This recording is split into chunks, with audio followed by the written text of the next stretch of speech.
ubani odecide ukuthi into yihlazo umuntu noba umphakathi ngithi mina umuntu kufanele ube nawo amahloni akusiza ekuthenini ngeke uvele uphume uhambe enquni la ngoba unamahloni sure ngeke uvele uhambe nje enquni la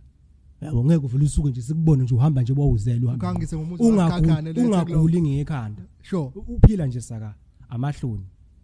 so singeke sisho ukuthi umphakathi kodwa lento iqala kuwena ngaphakathi kuwena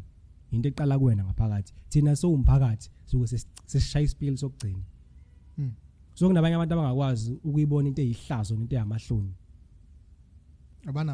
abanawo amahloni sidalo sabo but thina sinamahloni siyakwazi ukubona hayibo so into angeke sithi umphakathi odecideayo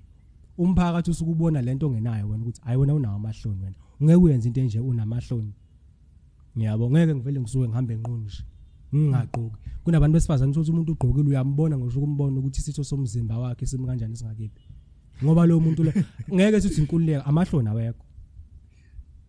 inkululeko bingathi zifakele nje isikhindi sakho esikahle esihlambe sikushayiswa ngomoya but amahloni angekho ila wathi vele ugqoke nje into ezoveza ubulili bakho nje sibone ukuthi bumi kanjani ngoba awekho amahloni awunamahloni yeah chilling with the Zulu man.